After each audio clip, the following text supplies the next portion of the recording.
Hello, and welcome to lesson number 7 of a single reed learner's guide to the bassoon.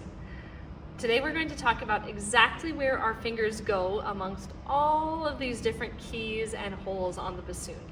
We talked last lesson about how to sit with our best bassoon posture. We've got relaxed shoulders, our feet are planted firmly on the ground, our backs are tall, and our seat strap is supporting the weight of the bassoon here.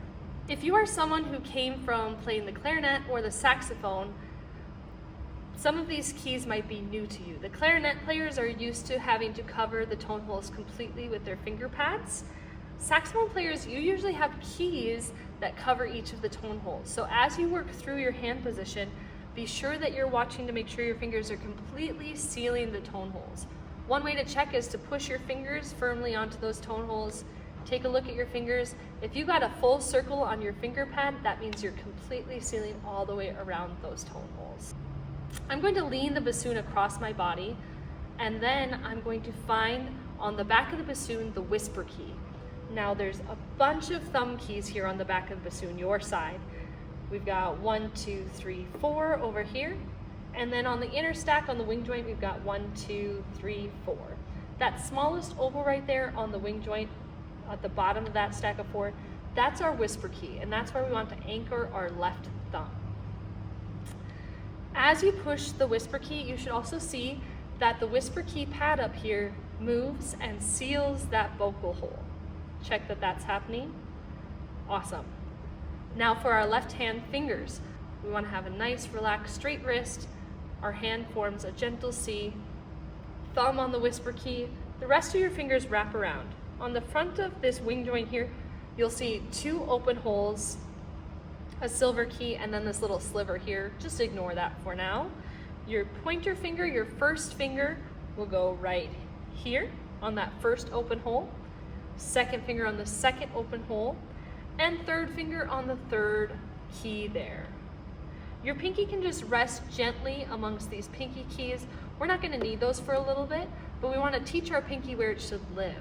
So my hand is relaxed, my wrist is straight, my elbow is not tucked into my body or winged out really far. I'm just nice and relaxed, my pinky resting there. Thumb on the whisper key, 1, 2, 3.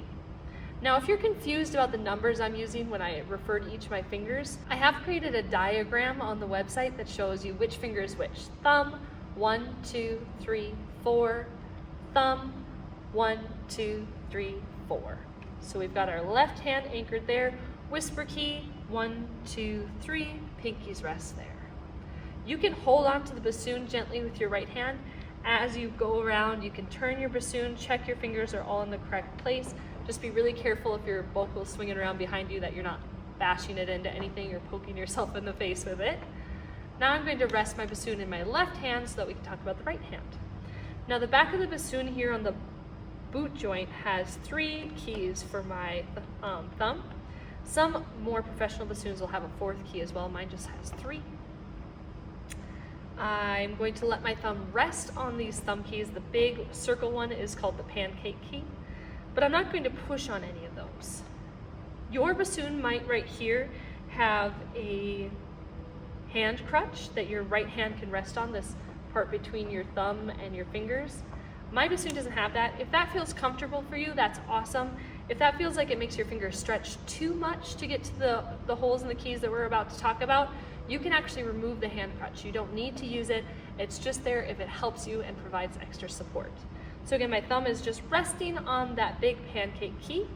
Pointer finger goes on the first open hole, second finger on the second open hole, third finger on this long silver key here. And then your pinky has 3 keys that it'll be responsible for in your right hand. We don't need any of those right now, but just teach your pinky to rest there. No flying up pinkies like we're at a tea party being fancy. Your pinky should just rest right there. So for your assignment for lesson number 7, you're going to submit a video of yourself clearly demonstrating where each of your hands goes, each of your fingers, and your pinkies resting there. Make sure that your wrists are relaxed and straight. Your fingers can wiggle freely if they have to.